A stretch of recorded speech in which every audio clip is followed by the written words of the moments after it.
As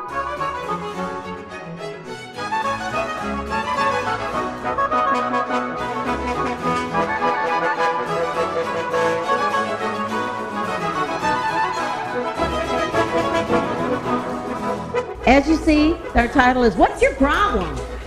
And I'm sure that you hear that all the time. The longer you're unemployed, the more your family members are saying that. What's your problem? Why can't you get a job? It should be easy. Unemployment is 3% in Austin. What's your problem? And it's like, really? It's not like I haven't been trying. There are all kinds of things that get in the way. This is the gorilla. Those of you who read the announcement of this, I said, Launchpad meetings are traditionally upbeat, positive, lots of fun, lots of laughing, and there is the gorilla in the corner that we don't talk about. And I forgot my great plan till I talked to Jenny. I have a gorilla suit because I run in the gorilla run, and I have a skeleton, and I was going to dress the skeleton in the gorilla suit and have him sitting in the corner. Wouldn't that have made this presentation like perfect? Yeah. I know. Now I'm just telling you about how great it would have been because I forgot it. It would have been more perfect. Okay, so this is your future. This brain that forgets things, short-term memory. All right. So imagine a gorilla in the corner, and we don't talk about it. You're afraid to talk about it with your family. You're afraid to talk about things aren't working. You're getting depressed, and you're good, but other people, you can't seem to get it across. And we're not supposed to talk about the problems. We're not supposed to talk about the negatives. And yet, I think that it's important that you acknowledge, I have some issues, and I don't know how to deal with them, and they seem to be impacting my job search. And so I think this is a time when you really want to collaborate with the SWAT team and say, okay, when this comes up, what am I going to say? You need to anticipate what are my problem areas, and if it comes up, what am I going to say? What's going to be my excuse? How am I going to get beyond this? You want to identify as many of your problem areas as you can and either figure out a way to make them go away completely, or you're going to try to be making them so small that it's not going to be a deal breaker, it's not going to impact at all. And I wish I knew a little bit more about PowerPoint. I wanted these problems to all just keep layering on top of each other. I couldn't figure out how to do it. Lots of people these days have been fired, even fired from state agencies. And you're going to have to learn how to discuss that. If that's the first time you've ever been fired, it is such a traumatic experience for most people that they can't even look somebody in the eye and talk about it. They are traumatized by that. And so it's something that you've got to get comfortable with. And you want to talk about it, and we're going to give you some tricks as to how to deal with it. But termination is a big deal these days. Illness.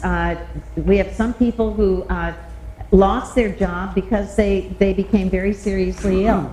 And they don't want to talk about it. They don't want to bring it up. Of course, now that we have affordable health care, continuous coverage is not the big deal that it used to be. It used to be that if somebody knew that you had an illness like that, it was a barrier. They might not hire you because they were afraid it was going to come back and it was going to impact their insurance premiums. And that still might happen. It might be a stigma that's going to keep you from getting hired. They're not allowed to ask about it, and because of HIPAA confidentiality requirements, companies aren't allowed to give out that information. But when somebody says, so why did you lose your last job? Why aren't you there anymore? How are you going to talk about that without giving up the very personal information about your illness? So there are ways to do that. We're going to talk about that. Long period of unemployment. Just like a house that's been on the market too long, if you've been looking for a job for a long time, how are you going to explain that? Why is nobody hiring you? What's wrong with you? And it's like, I've been asking myself that same question, I don't know. You have to be able to explain a long period of unemployment. We'll talk about that. Maybe you used to make a really high salary. You're not going to be able to duplicate that again, or there's a possibility you're not going to be able to duplicate that. How are you going to persuade somebody to pay you less than you were making before? It's like a counterintuitive argument. And yet sometimes that's what you're going to have to do, take a bit of a step back down the career ladder, so to speak, in order to get your foot in the door. And people don't believe that you'll do it. They think you're still going to be looking. Job hopping. We have a lot of people who before about, I don't know, when was certainly before 2009, sometimes even before the big recession where the dot-com bust happened, people would have a long-term job, 15, 20 years, and then you look at the last 10 years, they've had 5 jobs. Just because the market is so much more volatile now than it ever used to be. And people leave jobs, get fired from jobs, get laid off from jobs, and sometimes you quit on your own.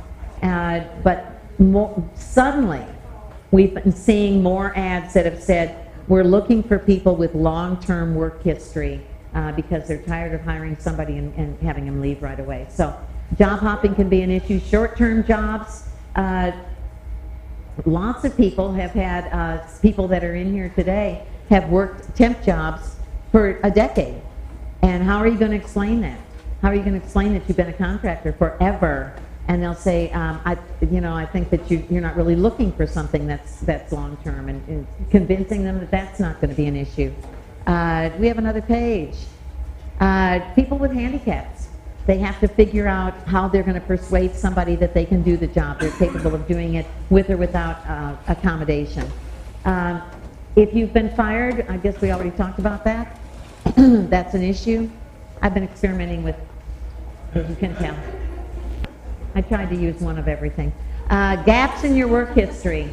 How do you explain gaps in the work history? It used to be that gaps in the work history were a deal breaker from an employer's point of view. So why weren't you working? Why did you take off? What did you do during that time period that you feel is constructive? You have to have some good answers to all of those questions. Weight and other just appearance issues. That goes along with age, just the things that are off-putting initially. You have to get people to relate to you beyond that. And usually it's just a matter of getting beyond the first impression.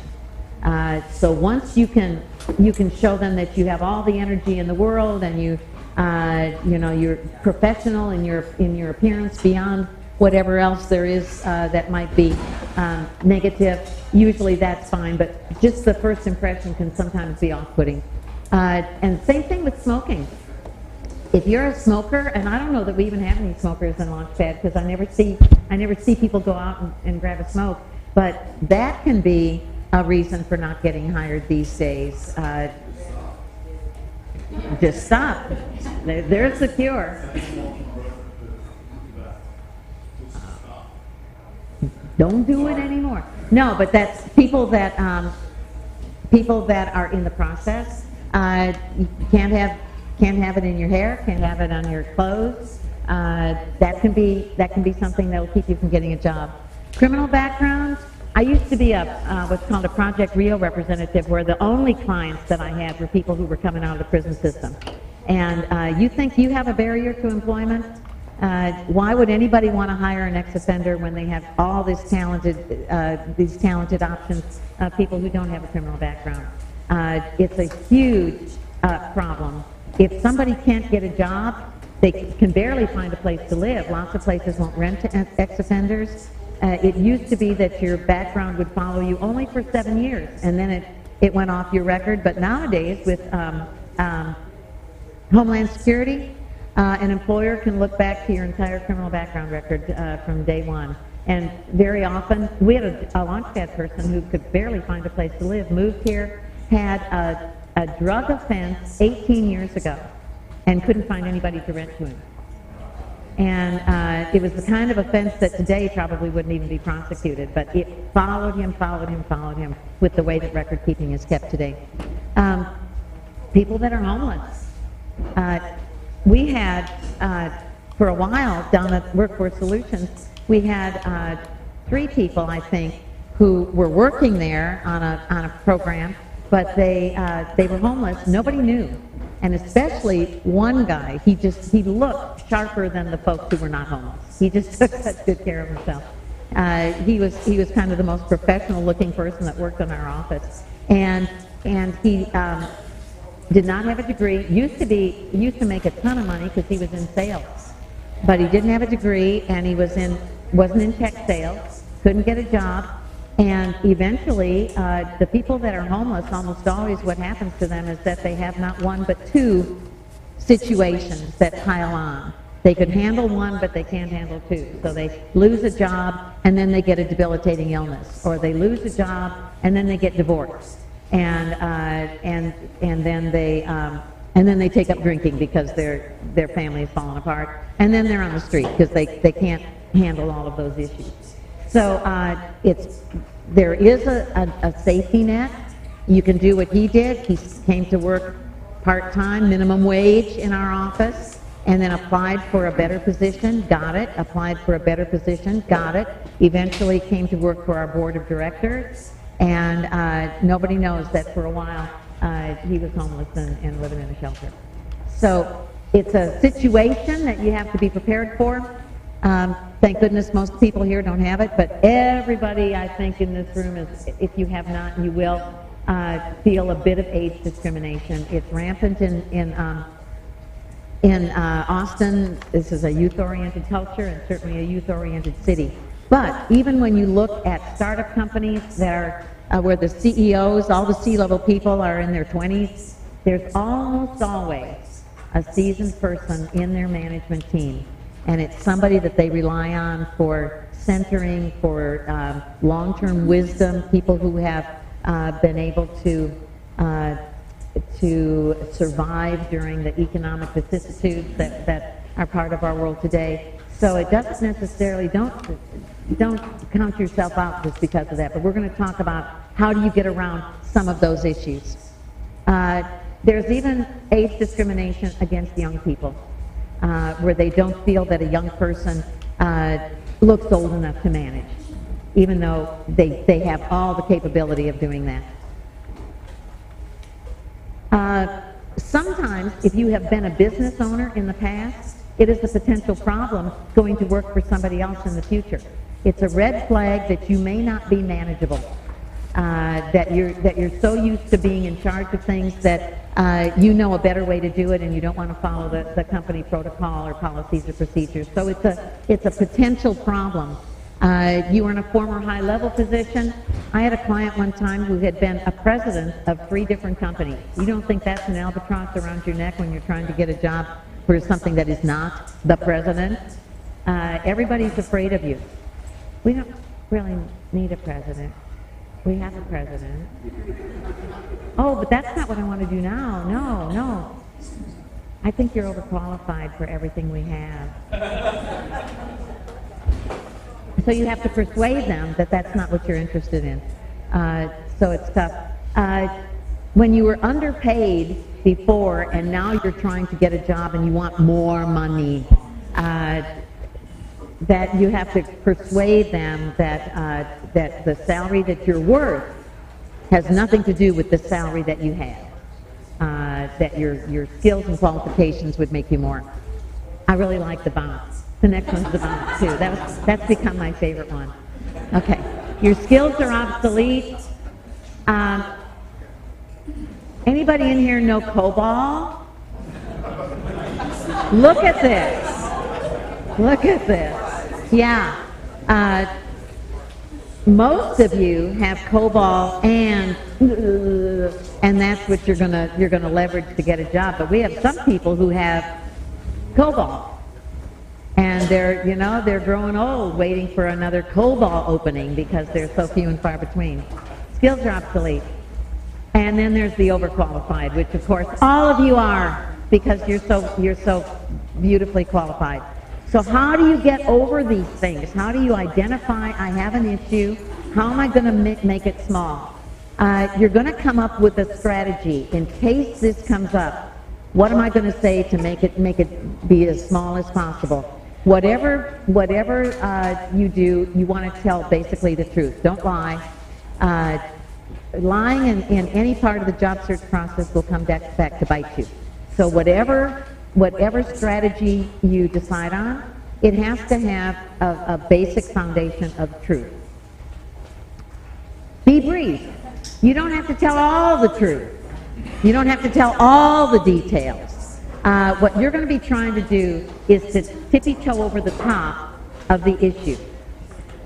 When I worked with ex-offenders, one of the things that they never wanted to tell anybody that they were ex-offenders. They wanted to lie about it and get the job, and then if it came up, they hoped that they didn't care. Well, they find out you've lied, and your interview or whatever, that's a deal breaker. So I tried to persuade them all, you have to tell the truth, but let's not tell all the details of the truth.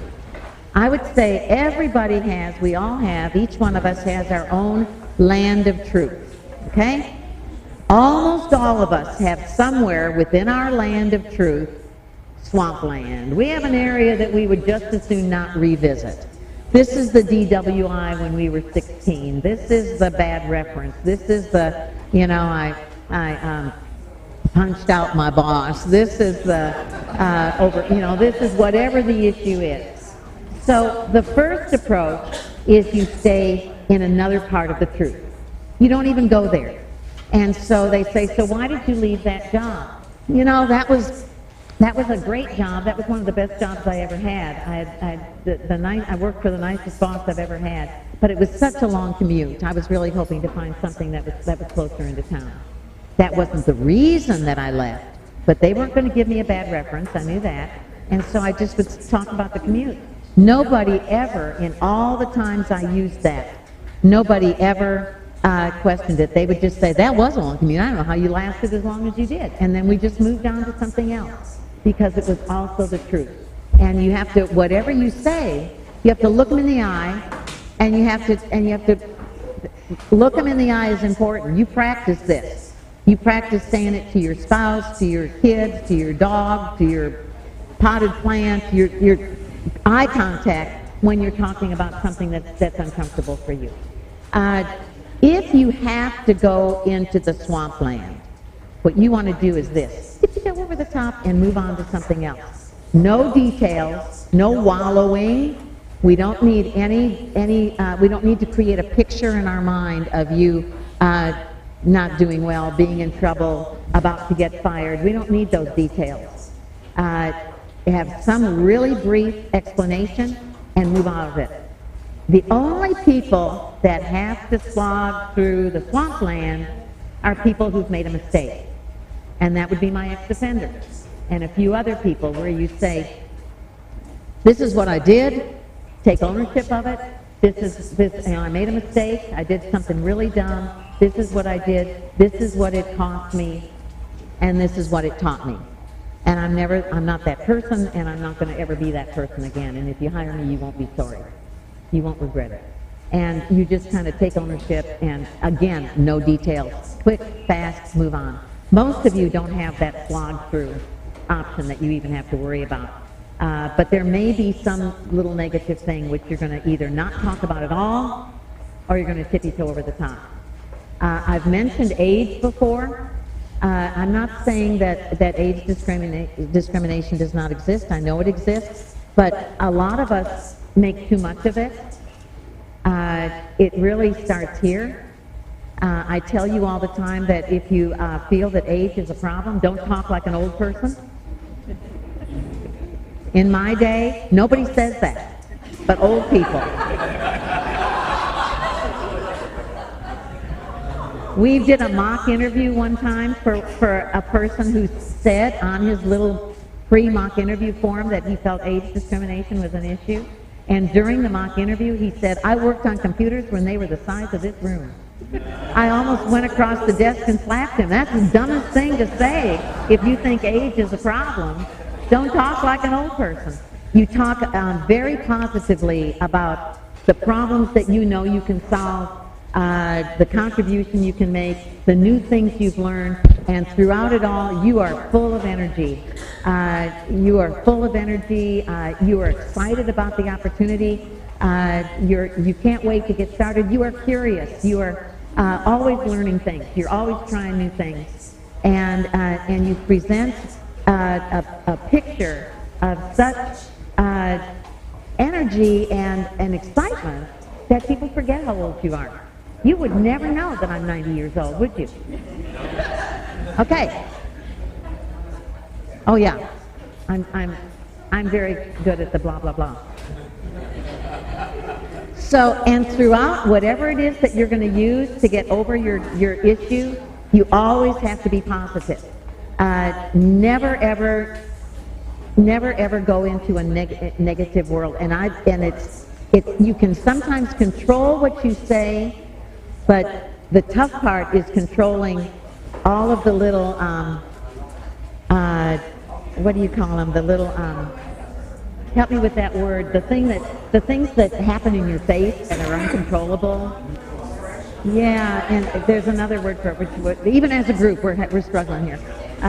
Yeah, like sometimes people will talk about their former job and they get that little edge to their voice, or they're having flashbacks to the pain of what happened, and their eyes they go, you know, when you're remembering something, it's impossible to maintain eye contact. So when you're reliving that painful experience, you're going to look to the side. Now you've lost them, and you're getting all twitchy, and you're having flashbacks, and you've gone out of positive land. So when somebody let you go, and it wasn't your fault, it was their fault, or whatever the issue is, you have to practice talking about that with really positive. You know, it was a great ride.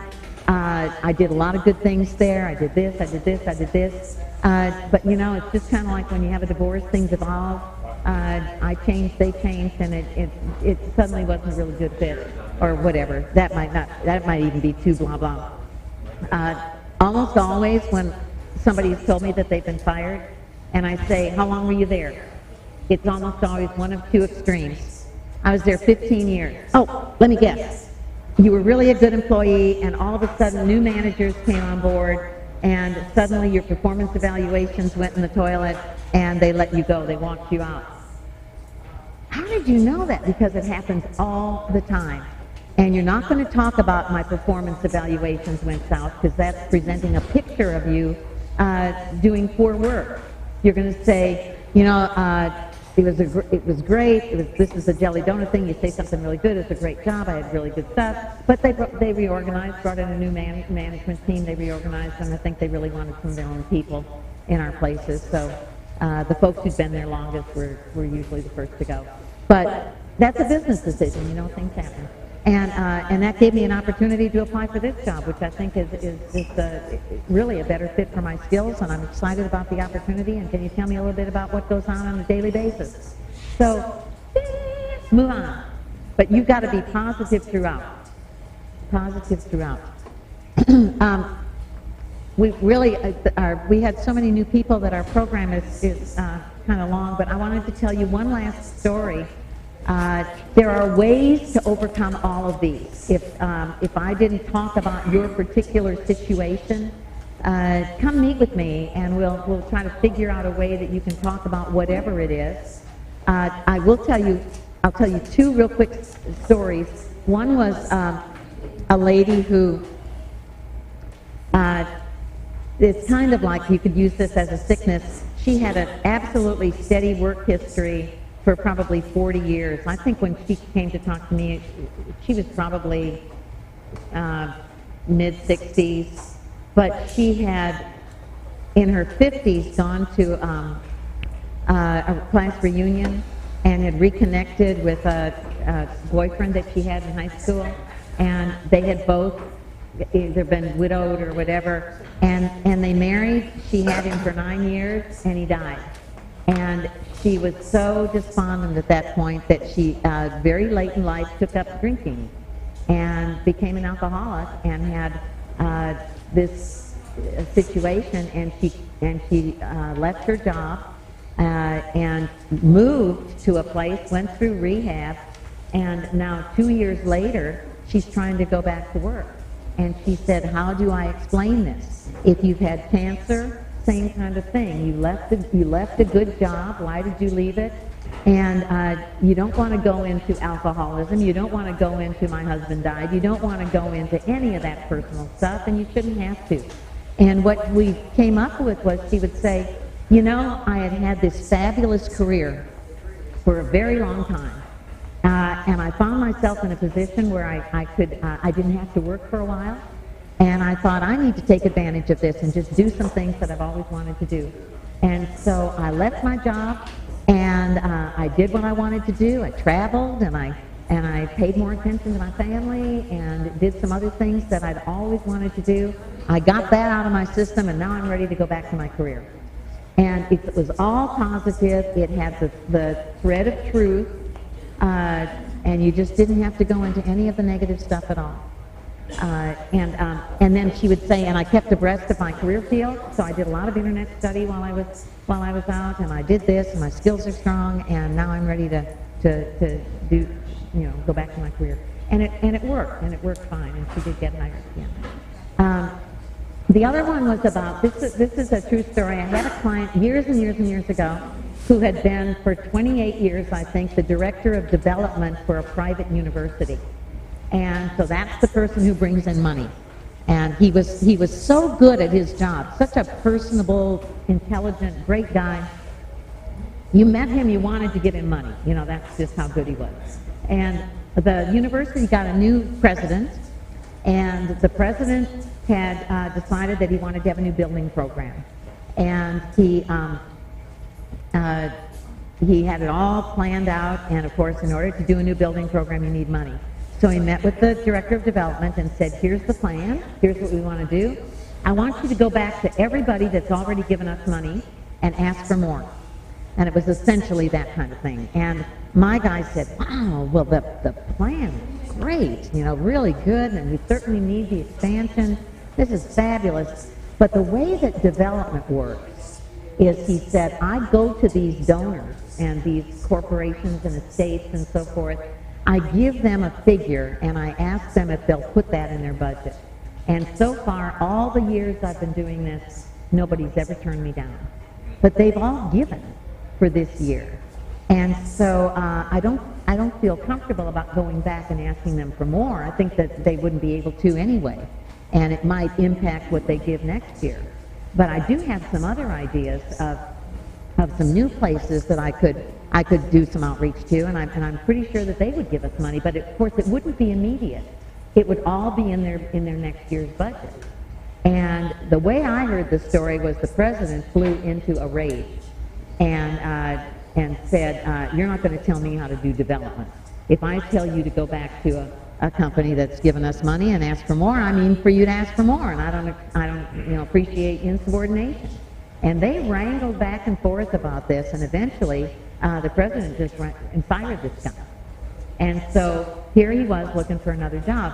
And I was trying to get him to explain this using a technique that I call the jelly donut technique, where you say something good about how great the experience was. You throw that little negative in the middle, and then you surround it again with something good. And he said, well, let me tell you something I tried at an interview I had last week. It seemed to work well. And he said, the first question always was, why are you no longer there? And he said, are you familiar at all with the Dallas Cowboys? And of course, everybody will say yes. And he said, you remember when Jerry Jones took over the team? Tom Landry was the coach. Both fine men, and they both had the very same goal in mind. They wanted the boys to win. But they had different ideas about how that should be accomplished. And you can't run an organization like that. Everybody's got to be on the same page. And so somebody was going to have to step aside, and it certainly wasn't going to be the owner of the team. And so Mr. Landry stepped aside, and ultimately I think it was good for everybody.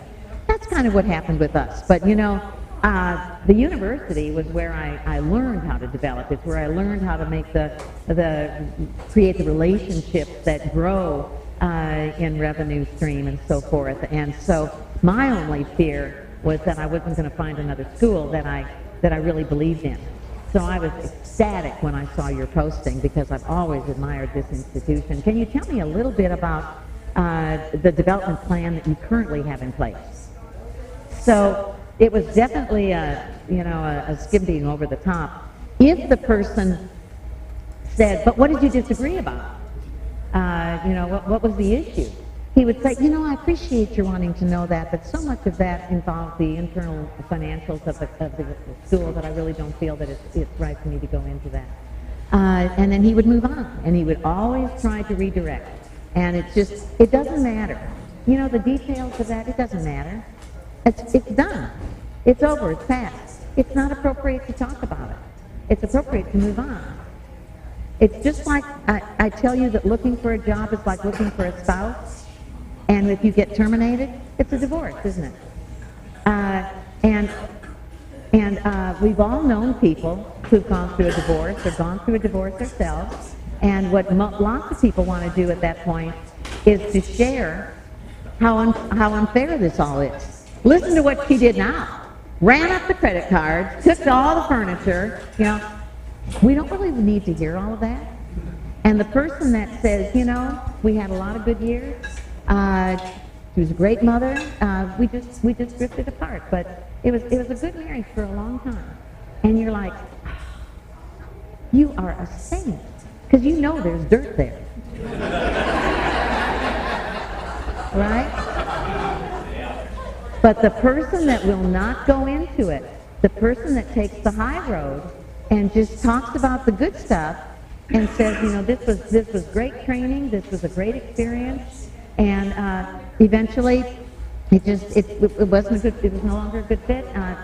So it gave me an opportunity to try something new, and I'm hoping that that's going to be with this company. You've got to believe that, so that it comes across as truth. So you've got to practice it a little bit, and you'll get comfortable with that. But nobody wants to hear the dirt.